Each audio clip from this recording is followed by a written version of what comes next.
La commande qui m'était faite donc était de faire un point sur le signalement des ressources aujourd'hui en bibliothèque au sens large. Bon, je vais focaliser sur l'enseignement supérieur évidemment, pas forcément sur les bibliothèques recherche. Donc moi mon point de vue c'est un point de vue SCD. Donc je vais vous parler de façon un peu générale des enjeux aujourd'hui, des projets nationaux à l'œuvre et en perspective pour les années qui viennent, qui s'approchent d'ailleurs.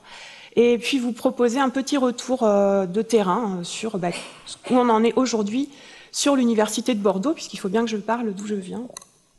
Voilà, donc ça c'est pour le plan. Donc sur la question des enjeux et des problématiques, donc j'ai donc focalisé sur l'enseignement supérieur, j'ai aussi focalisé sur la question du signalement des ressources numériques, qui est quand même la question clé aujourd'hui en matière de signalement, mais en excluant le champ du signalement des publications pour lesquelles voilà, je considère que vous êtes déjà bien au fait. Donc j'aborderai cette question uniquement sous l'angle des outils de recherche pour l'usager. Donc signaler, ça sert à quoi? Juste pour rappel, d'abord, ça consiste à décrire, identifier le plus précisément possible les objets documentaires qu'on sélectionne pour notre communauté cible et au-delà, et à diffuser l'information le plus largement possible. Donc les problématiques auxquelles nous sommes tous confrontés aujourd'hui, vous les connaissez très bien, donc ce sont les usages du web, bien sûr. Donc la prédominance de Google et des moteurs de recherche, et donc la nécessité pour nous de pousser l'information vers l'usager en exposant nos métadonnées sur le web. Donc après ce qu'a présenté M. Hulin, je vais avoir du mal à faire aussi bien, et en proposant à l'inverse depuis le web des liens vers les données de la bibliothèque. Deuxième élément lié à cette montée des usages du web, la nécessité de proposer des outils de recherche qui ressemblent à des moteurs de recherche, c'est-à-dire que nos usagers sont habitués à ces outils-là, donc il faut que nos outils de recherche documentaire s'en approchent le plus possible, donc de faire évoluer nos OPAC vers les outils de découverte, les Discovery Tools. Donc ça, on aura cet après-midi une intervention de Loïc Ducas sur le projet GBM, donc je pense qu'on aura vous aurez des informations complémentaires sur ces outils-là. Troisième élément donc lié à ces usages du web, c'est l'exigence de performance en termes de résultats obtenus au moment de la recherche. C'est-à-dire que on n'utilise plus, les usagers n'utilisent plus ou beaucoup moins la recherche avancée, mais attendent que les résultats soient d'eux-mêmes structurés, organisés. Donc on privilégie l'algorithme de pertinence sur le filtre a priori. On privilégie aussi la facette ou le filtre a posteriori par rapport à la recherche avancée a priori. Donc pour nous, ça veut dire quoi? Ça veut dire structurer nos données en XML, c'est-à-dire être en capacité de faire remonter des résultats, donc de structurer à la fois nos données et nos métadonnées pour que les algorithmes de pertinence tournent bien sur les métadonnées qu'on propose. Et deuxième enjeu, effervériser nos catalogues, en tout cas présenter l'information en regroupant les informations donc, avec différents niveaux. Je ne reparle pas du modèle FRBR, vous connaissez sûrement, et surtout en les liant entre elles. Et puis le quatrième élément qui est lié aux usages du web, c'est la sérendipité, c'est-à-dire le fait de trouver des résultats qu'on n'attendait pas en naviguant d'un résultat à l'autre, et la logique de rebond, qui nous impose de lier nos métadonnées et de développer référentiels identifiants. Deuxième problématique importante, bien sûr, la place croissante du document numérique. Donc on est aujourd'hui dans des logiques de gestion de flux avec des volumétries de données, de métadonnées très importants, une actualisation constante des contenus, donc l'impossibilité avec des moyens humains normaux en bibliothèque de faire face, et donc le recours quasi imposé à des prestataires externes pour la fourniture de métadonnées. Donc là, pour nous, l'enjeu, ça va être de se réapproprier ces métadonnées et d'être en capacité de les enrichir ou de les corriger. Deuxième enjeu lié au document numérique, c'est la mise à disposition de métadonnées de granularité fine, c'est-à-dire qu'on passe de l'échelle document à l'échelle article, chapitre et même texte intégral. Donc, problèmes là aussi, qui vont être des problèmes de volumétrie, des problèmes techniques, d'indexation de gros volumes et de donner accès au plus bas niveau de granularité dans les outils de recherche. Troisième enjeu, la complémentarité avec la documentation physique. Donc, c'est comment on met en évidence et comment on met en lien notre documentation numérique et notre documentation physique. Donc là aussi, on a des choses à faire au niveau du signalement pour lier les métadonnées de ces deux types de supports, ou en tout cas trouver des systèmes pour automatiser ces liens. Et puis on est face à l'émergence, mais comme toujours, on est habitué en bibliothèque, de nouveaux objets documentaires pour lesquels il faut qu'on définisse éventuellement ou pas de nouveaux protocoles de signalement. Voilà pour les enjeux. Maintenant sur les perspectives à l'échelle nationale. Donc on a bien vu le focus au niveau de la BNF avec ce qu'a présenté Gilles Dassilien. Moi je vais plutôt travailler sur le périmètre ESR et vous allez voir que tout tient bien ensemble, enfin on est vraiment en résonance. Avec donc des enjeux autour des nouveaux modèles de données, des nouveaux formats, des nouvelles normes en matière de catalogage. Donc on a déjà évoqué FRBR, RDA. On a évoqué aussi la question des référentiels, et pour l'ESR, le référentiel clé, vous le connaissez, c'est IDREF. Autre enjeu concernant la fourniture de métadonnées, donc ce que j'évoquais tout à l'heure, c'est-à-dire reprendre la main sur la fourniture de métadonnées en masse, donc, qui va donc se traduire pour nous avec deux projets un peu pivots, le projet du hub de métadonnées et le projet Beacon. Donc, je vous ferai un petit zoom sur ces deux projets-là. On a un troisième enjeu qui va être d'améliorer le signalement des corpus numériques dans le SUDOC, parce qu'aujourd'hui, évidemment, on est dans une juxtaposition de projets, de perspectives avec des enjeux à 2, 3 ans, 4 ans, 5 ans peut-être, avec la mise en œuvre de nouvelles plateformes, de nouveaux outils, mais aussi des enjeux de maintien de nos modalités de signalement traditionnelles, et donc des modalités de signalement de corpus numériques qui sont disponibles dans le SUDOC, sous forme relativement classique, on y reviendra, mais pour lesquels on a des enjeux de correction. C'est pas parce qu'on développe des nouveaux projets comme le hub de métadonnées ou Beacon qu'en parallèle, on ne doit pas continuer à fournir des modalités de signalement intermédiaires. Et donc, des programmes pour corriger ces données-là. Donc, je vous parlerai rapidement du programme Cercle, qui a été lancé par la BES. Quatrième enjeu, donc l'évolution des outils locaux avec le projet GBM sur lequel je ne m'étendrai pas puisque Loïc en fera une présentation cet après-midi, donc je présenterai juste une petite diapo. Et puis l'enjeu sous-jacent de tous ces projets-là, c'est d'informer la communauté professionnelle. Alors, sur le premier enjeu, donc repenser le catalogage. Comment FRBR, RDA vont arriver dans nos métiers, dans nos vies quotidiennes. Alors, le passage de nos habitudes de catalogage actuelles, marques, même si elles commencent à évoluer, donc du catalogage en marque et des catalogues traditionnels, à des catalogues FRBRisés et à la mise en œuvre massive de RDA, c'est un programme à part entière, c'est le programme Transition bibliographique qui a été lancé en novembre 2014 par la BNF et la BES.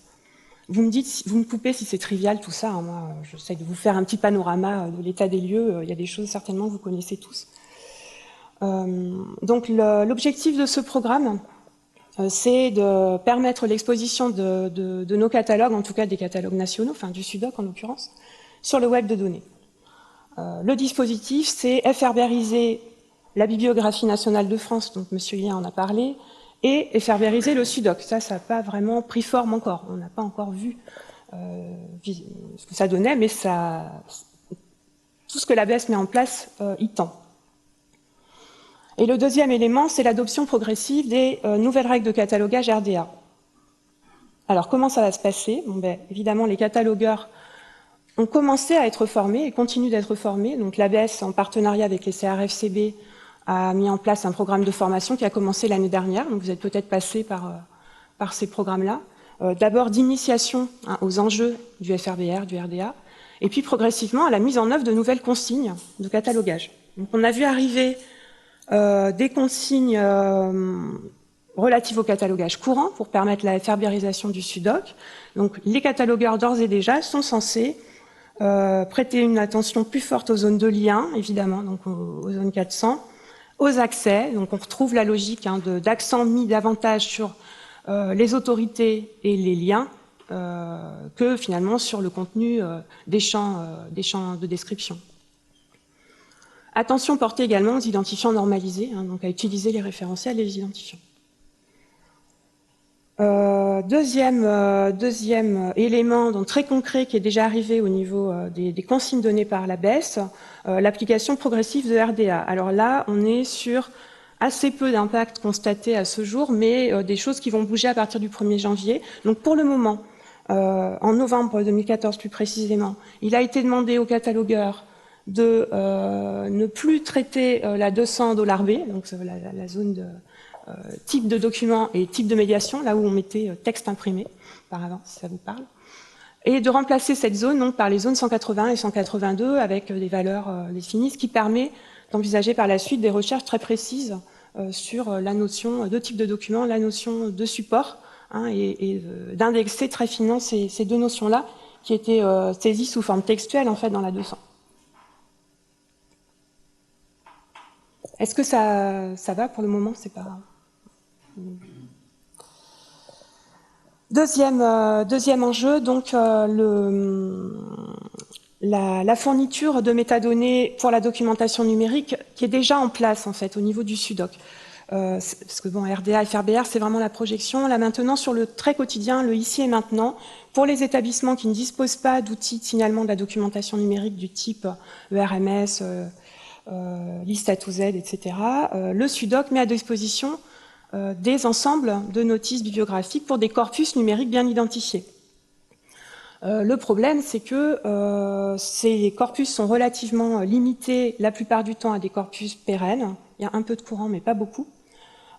Et qu'ils imposent des modalités, des protocoles de mise à jour qui sont évidemment pas du tout souples ni pratiques et pas du tout synchronisés. Je veux dire, il faut en passer par une demande d'exemplarisation automatique à la BES, puis de mise à jour automatisée pour obtenir la mise à jour des données. Donc les corpus concernés aujourd'hui sont encore limités, donc on va y trouver les licences nationales bien sûr, et puis certains corpus sélectionnés hors licence nationale, qui sont listés là. Donc c'est une possibilité offerte aux établissements, c'est déjà ça. Ça permet évidemment pas de couvrir le signalement de toute la documentation électronique souscrite dans les établissements, et la plupart des établissements qui souscrivent de la DocElec de façon importante vont se doter d'autres outils. Mais on a cette possibilité-là dans le SUDOC, et donc un choix en termes de politique de signalement à faire pour décider si oui ou non on exemplarise automatiquement sur ces corpus-là quand on les souscrit. Chaque établissement ensuite définit sa politique en la matière. Le problème de ces corpus, c'est qu'ils sont issus de métadonnées fournies par les éditeurs producteurs de ces ressources, et que bien souvent, ces métadonnées sont relativement pauvres. Donc, beaucoup d'établissements travaillaient un petit peu de façon isolée sur ces problèmes-là, en essayant de corriger en fait les notices des souscriptions qu'ils pouvaient posséder dans le SUDOC un peu à la volée ou avec des chantiers organisés en interne.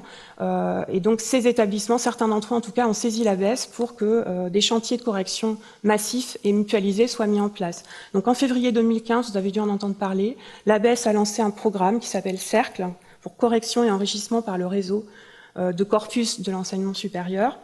Et donc ce programme, il consiste à partir des corpus qu'on a vus sur la diapo précédente, de partager le travail de correction de notices, d'amélioration du signalement entre des établissements volontaires. Donc un établissement égale un chantier qualité égale un corpus, et donc chaque établissement se voit assigner son corpus, se voit assigner des fichiers de traitement automatique qui détectent en fait les corrections de catalogage à apporter sur ces corpus, souvent assez limitées, essentiellement justement sur les zones d'autorité, de lien. Et donc les établissements qui se sont engagés dans ce projet travaillent là-dessus. Donc, je vous ai mis la petite diapo que vous ne voyez pas très bien, mais que vous pouvez trouver sur le site de la BES qui détaille le nombre d'établissements engagés à ce jour et les chantiers qualité qui sont engagés. Sur les projets à plus long terme maintenant. Alors, premier projet, donc en fait c'est le data BNF de l'ESR, qui est le projet Hub de métadonnées. C'est quelque chose dont vous avez entendu parler? tous, oui, voilà, je suis désolée si c'est trivial pour certains, encore une fois. Mais c'est un projet très structurant pour nous. Donc les objectifs de ce projet, hein, c'est de fournir des métadonnées pour l'essentiel correspondant aux enjeux posés par la documentation numérique. Donc fournir des métadonnées qui puissent être corrigées, enrichies et surtout structurées dans les formats du web. Donc en fait, c'est même la même logique que Data BNF, c'est-à-dire qu'en entrée, les métadonnées sont fournies par les éditeurs. On peut aussi, bien sûr, y intégrer les métadonnées du SUDOC.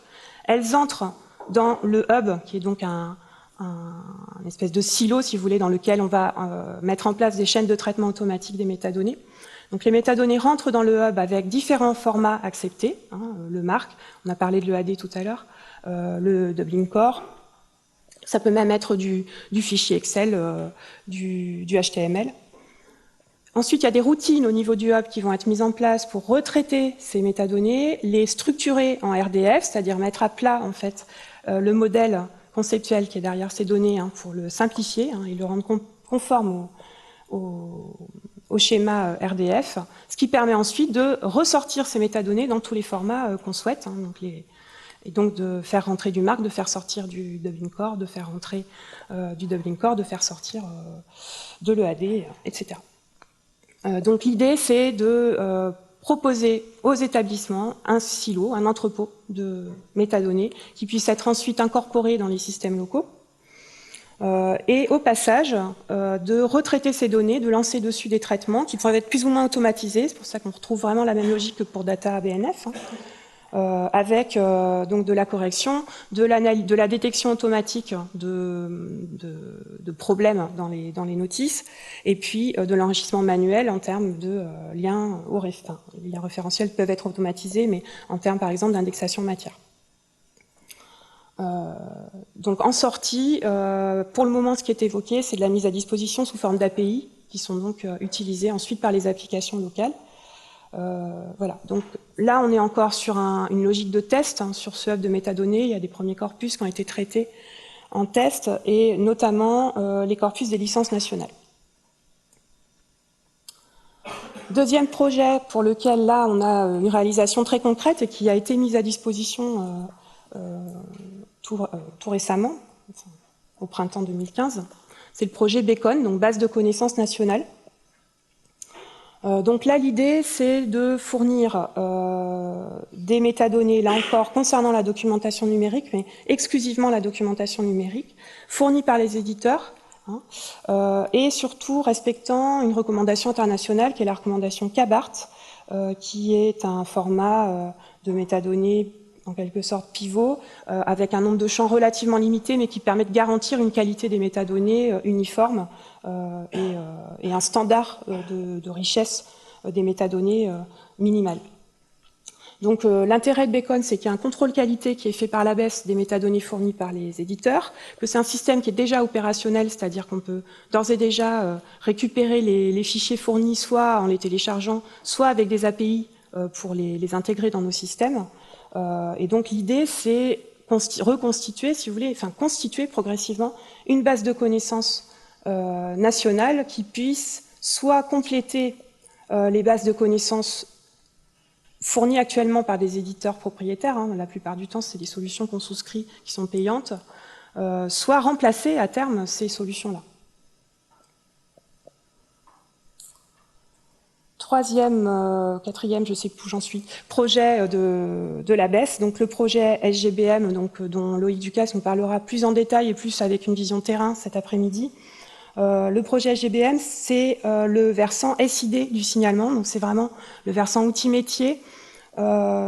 L'idée, c'est que notre écosystème de logiciels métiers évolue aujourd'hui, que les SIGB traditionnels sont bien sûr inadaptés à la gestion au signalement de la documentation numérique. On a vu émerger des nouvelles solutions, il y a déjà pas mal de temps, donc des ERMS, Electronic Resources Management Systems, des Discovery Tools, qui sont le versant usagé, hein, de ces outils-là, et puis des solutions qui intègrent à la fois la gestion de la documentation physique, donc les fonctionnalités des anciens SIGB, et la gestion de la documentation numérique, donc ces solutions un petit peu innovantes qu'on a regroupées sous le terme du RM pour Unified Resources Management. L'intérêt du Discovery Tool, mais bon, Loïc en parlera davantage tout à l'heure, c'est vraiment de donner l'accès aux usagers à la granularité article ou chapitre. Donc ces systèmes, ils s'appuient sur des bases de connaissances, donc pour le moment et la plupart du temps propriétaires, mais pour lesquels on a donc des projets nationaux et internationaux avec une base de connaissances internationale qui s'appelle GoKB, que vous connaissez peut-être. Et donc cette base de connaissances, elle permet de disposer des métadonnées relatives à la documentation numérique, c'est-à-dire à la description du contenu des bouquets souscrits, aux états de collection correspondants, et puis à la métadonnée de description. Et ce sont des solutions dont l'hébergement est externalisé. Donc, le projet SGBM a été lancé par la BES en 2012, un peu à la demande du réseau. C'est une feuille de route qui avait été validée au sein du conseil d'administration de la BES et dans le projet d'établissement. Et donc, avec cet objectif d'accompagner la transition technologique des établissements sur ces outils métiers et de mutualiser le travail à la fois administratif, technique, autour du choix de ces nouveaux outils. Donc les modalités, vous les connaissez sûrement si vous êtes tenu un petit peu informé du projet, mais je vous les rappelle si ce n'est pas le cas. Donc c'est un cahier des charges qui a été rédigé et qui a donné lieu au lancement d'un appel d'offres pour 40 établissements donc, qui se sont constitués en groupement de commandes et avec 11 établissements pilotes qui vont constituer la première vague de déploiement. Le périmètre fonctionnel de la solution, donc défini dans le cahier des charges, c'est bien les fonctionnalités du SIGB traditionnel, plus les fonctionnalités d'un ERMS, plus celles d'un Discovery Tool. Et les modalités opératoires, ça va être un déploiement par vagues successives à partir de septembre 2017, si tout va bien, si le calendrier est tenu. Voilà pour l'écosystème un petit peu des projets, des enjeux métiers à l'échelle nationale. Je ne pouvais pas tout balayer, donc je m'en suis tenue là. Et donc je vais vous proposer un petit retour maintenant de terrain, c'est-à-dire sur un établissement et très modestement. Quelle stratégie de signalement aujourd'hui en termes de signalement de la documentation numérique notamment. Donc on est sur le site de Bordeaux, plus précisément à l'université de Bordeaux, donc une université de 43 000 étudiants, 3 000 chercheurs environ, et au sein de laquelle nous avons une bibliothèque de mathématiques recherche. Accessoirement, les collègues sont présents.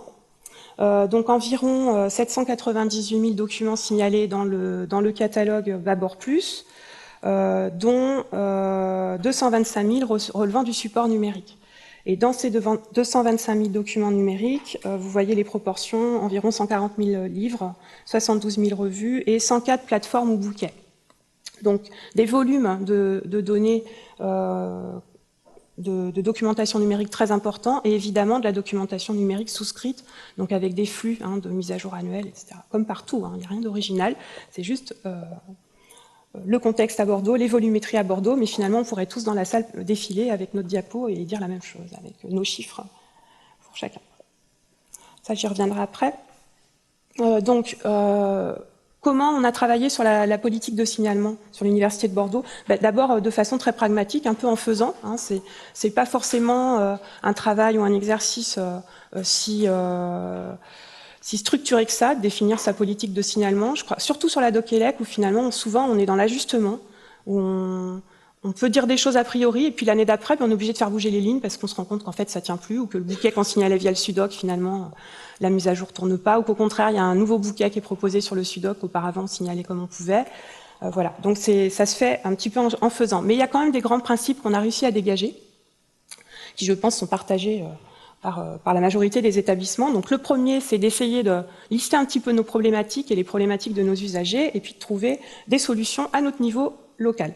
Donc le premier problème, on a déjà évoqué, c'est la volumétrie des bouquets, l'évolution permanente des contenus, et puis pour nous, en tout cas, une analyse vraiment négative sur ce que le SUDOC propose aujourd'hui. C'est-à-dire pour nous, le SUDOC n'est pas du tout satisfaisant, donc on l'a exclu du champ d'emblée. Dans d'autres établissements, le choix peut être fait de quand même maintenir une visibilité de la DocElec sur le SUDOC, les souscriptions de l'établissement sur le SUDOC quand c'est possible.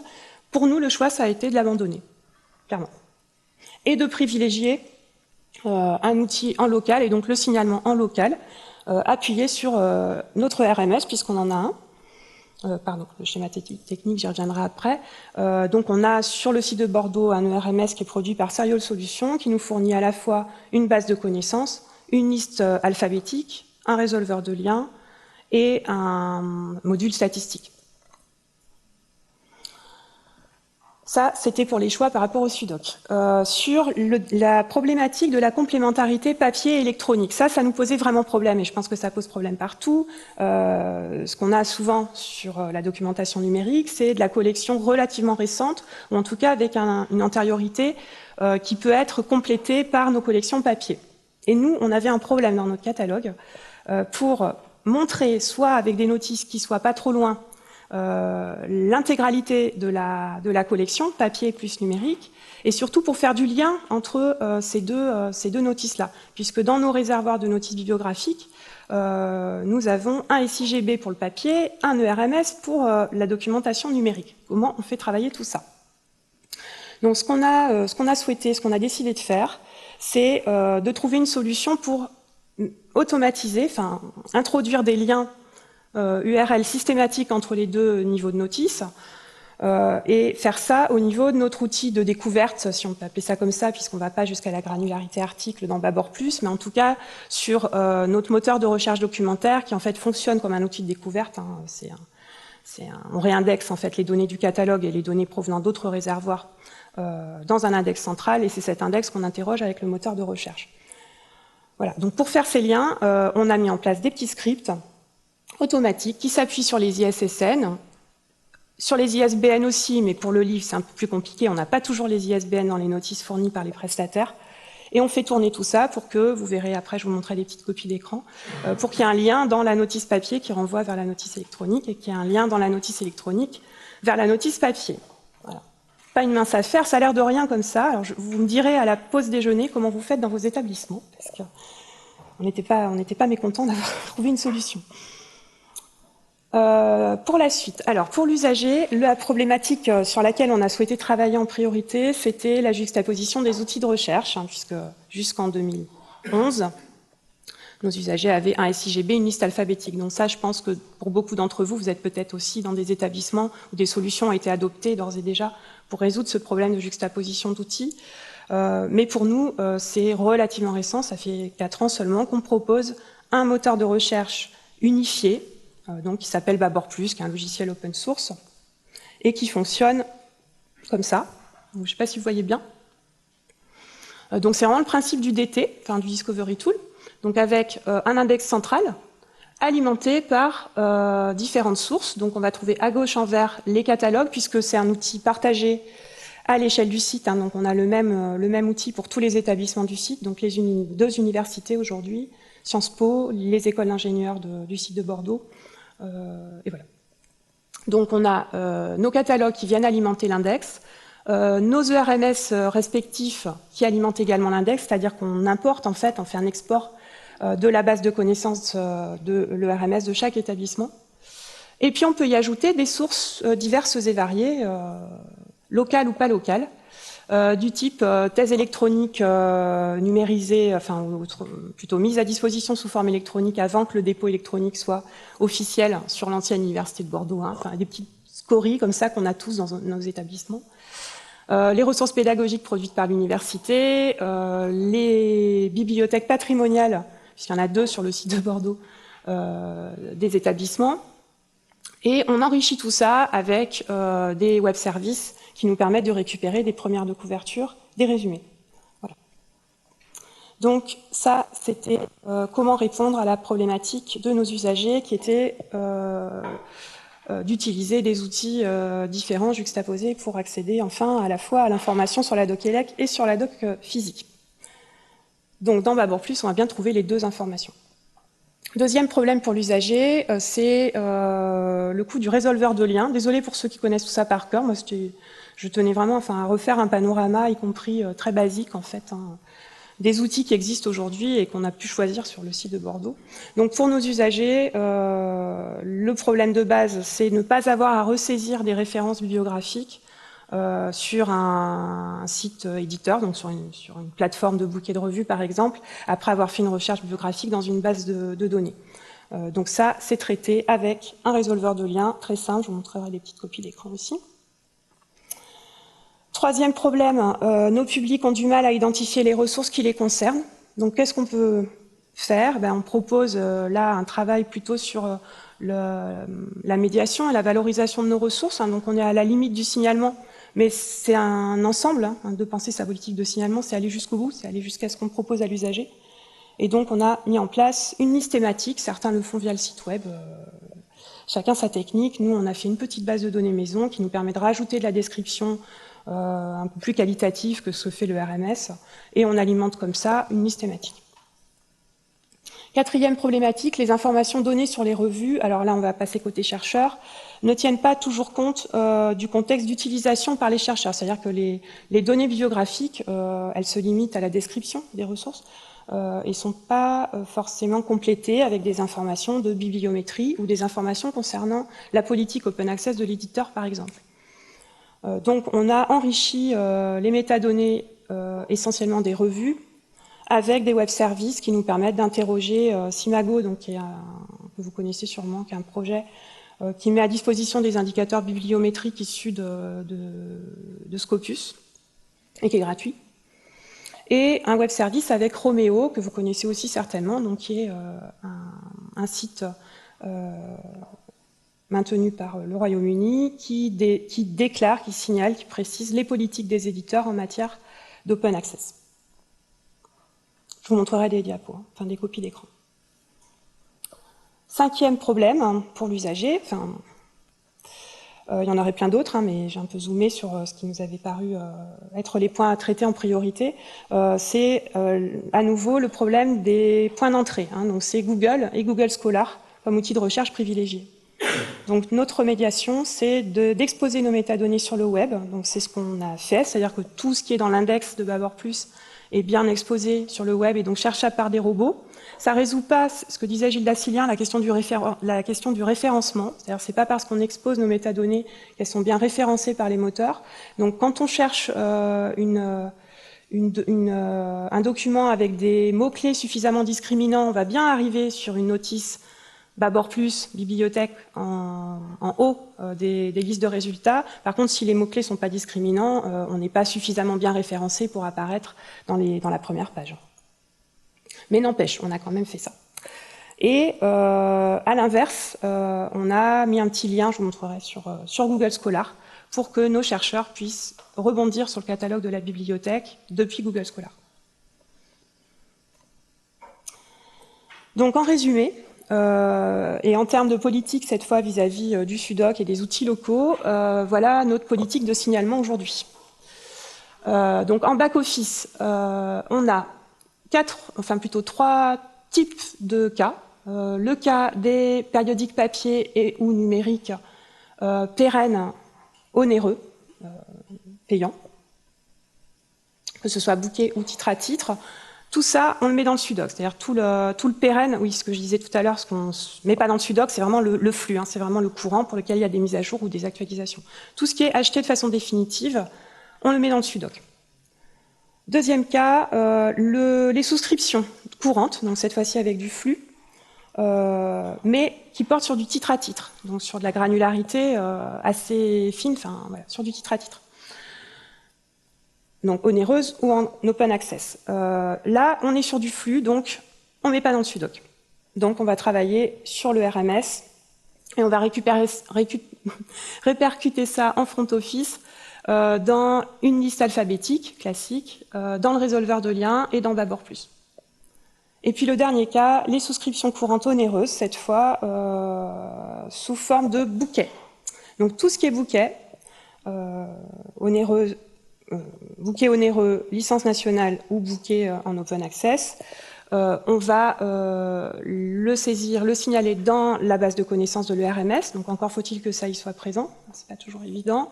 On va le signaler dans notre base de données maison pour le présenter sur la liste thématique, donc vous voyez que le titre à titre n'apparaîtra pas sur la liste thématique.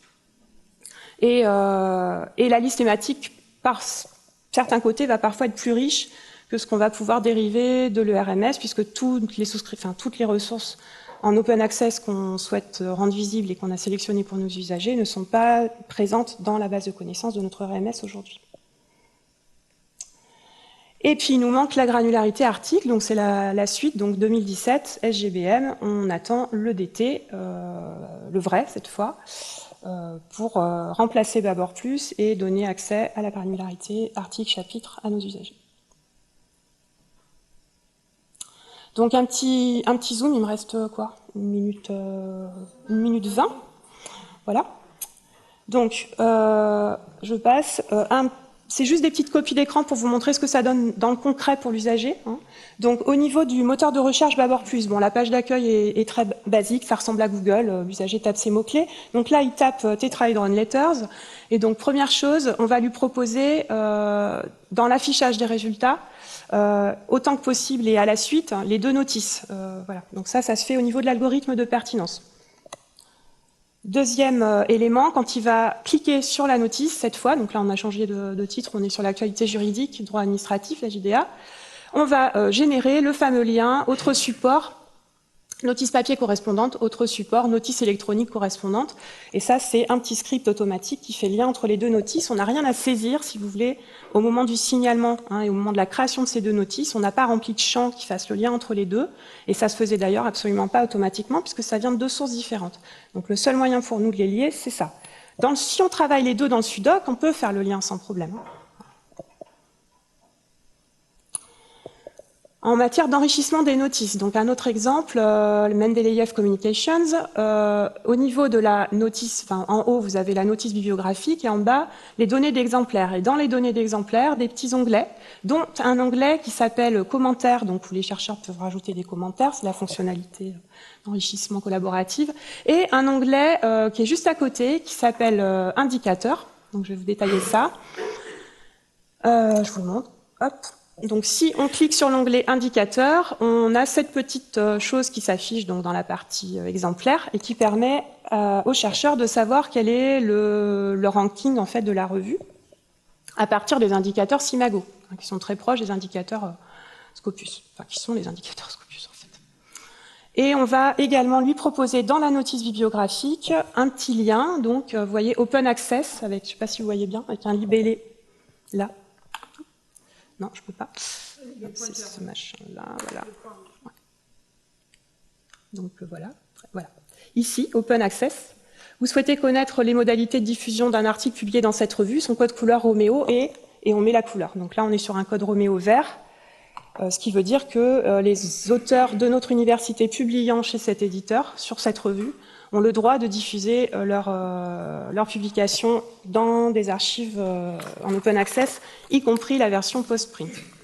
Bon, l'intérêt de cette mention, c'est surtout d'alerter, de faire de la promo pour l'open access, parce que c'est pas forcément une fonctionnalité demandée, attendue par les chercheurs, mais c'est une fonctionnalité qui permet de faire de la promotion, de valoriser ces éléments-là quand on est devant eux et qu'on leur présente nos outils.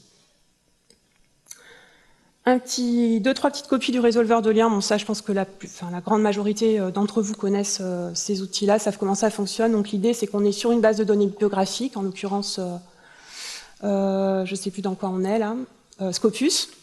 Et donc, à partir des références bibliographiques, on va avoir ce petit lien Université de Bordeaux accéder, qui permet d'arriver soit sur le texte intégral de l'article quand on y est abonné, soit sur une page de renvoi vers d'autres sources pour les documents qu'on ne souscrit pas. Et puis dernière diapo, il y en a plus que deux, sur la visibilité sur Google. Donc ça, c'est l'exemple de la dissémination de nos métadonnées sur Google.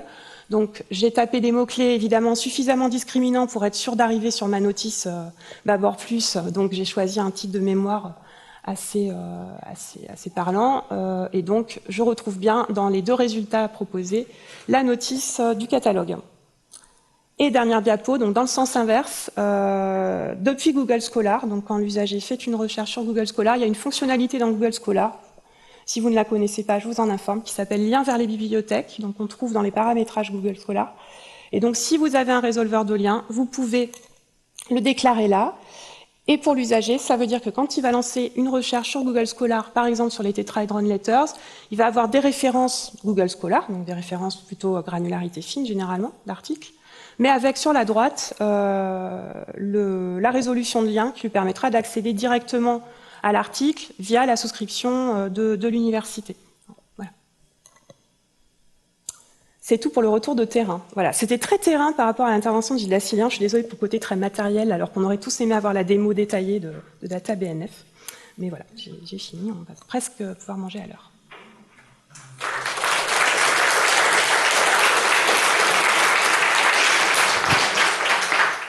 Est-ce qu'il y a des questions? Tout le monde a très faim, en fait. Oui, je crois que c'est... Bon, ben...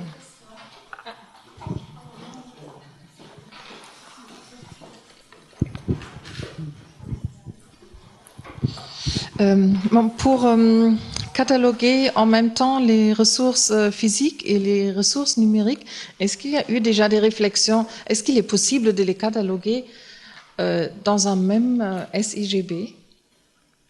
Alors même ici à Bordeaux, il y a le SIGB d'un côté pour les ressources physiques, il y a l'ERMS pour les ressources numériques. Est-ce qu'il est possible aussi de les cataloguer dans un seul catalogue? Alors, et après... En fait, moi, dans ta question, j'entends deux choses. Est-ce qu'il est possible de les cataloguer, c'est-à-dire de créer des notices avec les champs qui vont bien pour décrire la notice numérique? On peut toujours s'arranger avec un SIGB. C'est pas fait pour, mais on peut toujours s'arranger. Par contre, est-ce que c'est possible de d'écrire massivement des ressources électroniques avec ses mains, enfin, manuellement, avec son équipe, dans un SIGB? Non. C'est pas du tout dimensionné pour ça, et c'est surtout surhumain. Enfin, on peut pas signaler 5000 titres. Donc c'est pour ça que nous on a fait le choix d'utiliser un ERMS à côté du SIGB. Après, rien n'empêche de récupérer des fichiers éditeurs et de les importer dans son SIGB. Ça oui, hein, vous pouvez récupérer un fichier KBART, l'importer en faisant une moulinette ISO 2709 et l'importer dans votre SIGB. Pourquoi pas? Sauf qu'à chaque mise à jour, il faudra refaire le travail. Oui, d'accord. Voilà, donc après, il faut trouver les moulinettes automatiques pour faire la chose, c'est-à-dire s'assurer qu'il n'y a pas des nouveautés, idéalement que le fichier soit mis à disposition en OAI pour être sûr du moissonnage, parce que s'il faut déclencher un import manuel, on ne s'en sort pas. Il faut que le fichier soit mis à disposition par l'éditeur de façon suffisamment régulière, etc. Donc les SIGB, et puis ensuite, en sortie, vous n'aurez pas des choses très, très propres ni très jolies, et il faut avoir pensé aussi la structuration d'entrée des métadonnées dans le SIGB pour que ça rentre comme il faut. D'accord. Voilà, et vous aurez de toute façon pas de valeur ajoutée en termes de lien entre le numérique et le papier, en fait. C'est ça surtout le problème. Il faudrait disposer d'un ERMS ou d'un système ERMS. Après, il y a plein d'autres modalités. On peut faire d'autres schémas techniques, mais pour nous, c'était la solution la plus efficace, la plus rapide. Voilà, ce qui nous évite de faire de la saisie manuelle, en fait. À part aller cocher le bouquet Science Direct Freedom Collection chaque année dans le RMS, on n'a plus de travail à faire en matière de signalement du bouquet.